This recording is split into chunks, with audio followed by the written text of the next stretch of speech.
Hi Professor, this is Catalina and I'm gonna go over the assignment for week 4, so the third assignment. Okay, so for the first one, the first step is to see how many standard deviations the Japanese wrestler is above the mean. So between 330 and 410 pounds, they are 80 pounds, right? So that will be 2 standard deviations because we were told that 1 standard deviation is just 40 pounds. So I thought it was more useful if you made a graphic, like a curve, and you identify that he is in this point, which is 2 standard deviations above the mean. So you know that what's missing is between standard deviation 2 and 3, and 3 and so on. So what you just do is once you have your curve and you have identified where he is, you just add the percentages that are above that point. So in this case, it will be 2.5 plus 0.15, which is 2.65.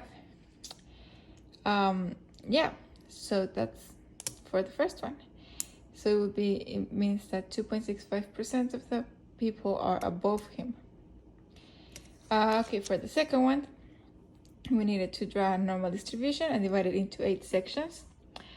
So the first thing I did was to identify the center, which is usually the mean or 0. In this case, I represented with the sample sign, but you can also do it with the population one. So now we're gonna go first to the left, and we're gonna divide it into 4 sections to the left. The first one will be from the mean to the first standard deviation. Then the second one from the mean, from that first standard deviation to that second standard deviation. And then from that second standard deviation to that third standard deviation. And then above that third standard deviation.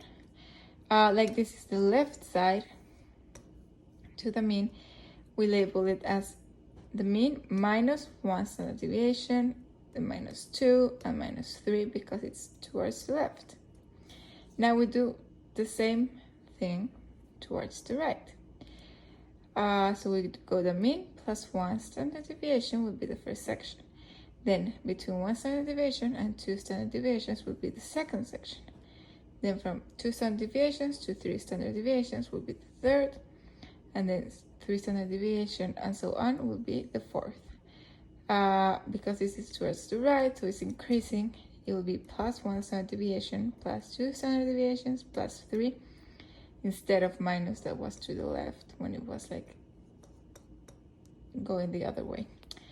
At the end, what I did, I labeled it. So what percentage of all the population or sample is in each section of the curve. So from the mean to plus 1 or minus 1 standard deviations, there is 34%. From 1 plus 1 standard deviation to plus 2 or minus 1 to minus 2, it is 13.5. Then between 2 and 3 plus or minus, it's 2.5. And from 3 plus or minus so on, it is 0.15. Okay, now for the question number 3. It says that the mean score of a mathematics exam is 125 out of 200. And the standard deviation is 30. So you're told that you score 1.5 standard deviations above the mean. So if you know that 1 standard deviation is 30, you will know that 2 standard deviations would be 60. But here you're looking for 1.5. So you need to find the half of 30, which is 15, and then that would be like your half point, and to that half point you add the full 1 standard deviation. So it would be 30 points. Well, the half is 15, so the standard deviation, like the number of points away you are, is 40 from the mean. So now you add 45 to 125, which will give you 175 points. So your score was 175 points over 200 points. Now here, we're gonna draw the curve illustrating our answer. So again, the first step I did was to divide it into 8 sections. Be sure to label the mean, and then each section, like the mean plus 1 standard deviation or minus 1 standard deviation, so I could see better the location of everything visually. So I know that here it is the first standard deviation, and you know that here it is the second standard deviation. And like they say, you scored 1.5, then here it will be in the middle of those two, which is here, and it's shaded, the area from the mean to my score, because that's what I used to solve the problem, from the mean to my score. So yeah, I was told that a standard deviation was 30 points and the mean was 125. So if a standard deviation is 30 points, then this little piece will be 15 points, or a half of 30. And then you just add them to the mean. So it will be 125 plus 30 plus 15, which is 170.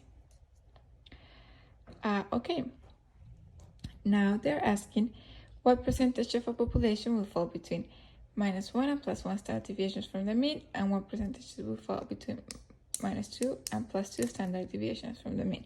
So basically what they are asking is what percentage of the population will fall between here and here, between this part of the curve. So what I did was, again, I did another curve to represent it. So the first thing they're asking us, again, the first thing I did was to draw the curve, divide it into 8 sections, label them so I could see it clearly. So I know that the first thing they're asking me is this part, from here to here. So if I know that from here to here is 34% and from here to here is 34%, well then from -1 to 1, it will be the sum of these two, which is 64%. Here I put it into words. Between the mean, there's 35. So you add them. And you do the same for -2 and +2. You know that from the mean to -2, then it will be all these sections. So you need to add 34 plus 13.5 to get what is here, right? And that is 47.5 between the mean and -2. And you could do the same process for the other side, but the normal curve is also symmetrical. So to save some time, you know that here it will be the same that you just got here. So it will be 47.5 plus 47.5% again, and that will give you 95% in all this section of the curve between -2 and +2. And here I wrote it in words if you want to see each logical step I just explained. Okay, now for the last question. We were given a set of data and we needed to group it into 5 groups.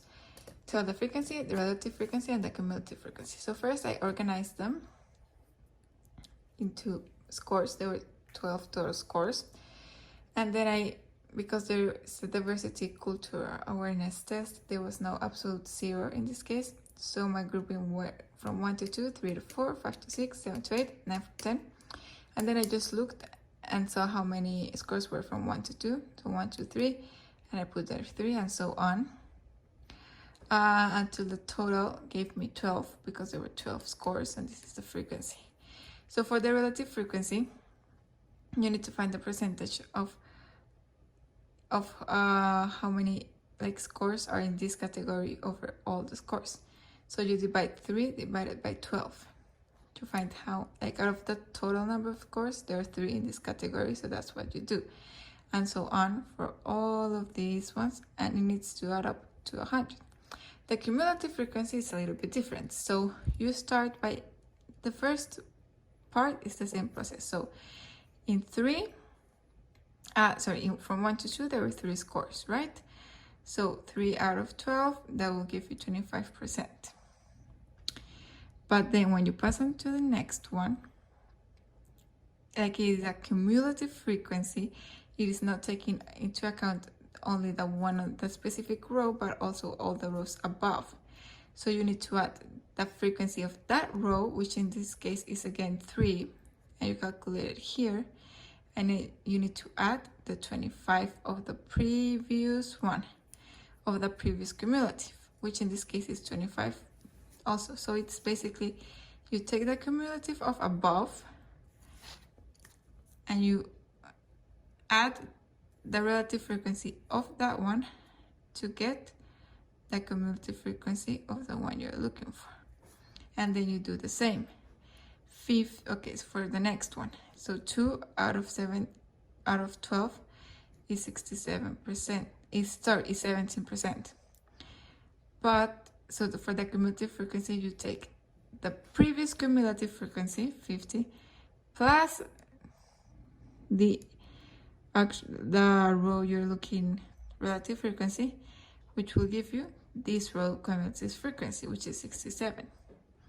And then you do the same. 4 out of 12 is 33 for 7 and 8, right? So you take this cumulative frequency of before, 67 plus 33, which is the one of this row, and you add them, and they will give you 100%. And then for the last part, you do the same. So 0 scores were there, so it was 0, so it will be 100 plus 0, 100.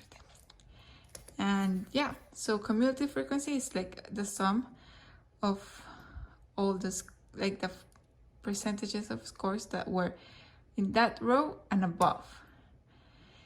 And relative frequency is just the percentage of scores that were in that row. So that's why it's called cumulative, because it's accumulating from that row and above. And yeah, thank you, Professor. Bye.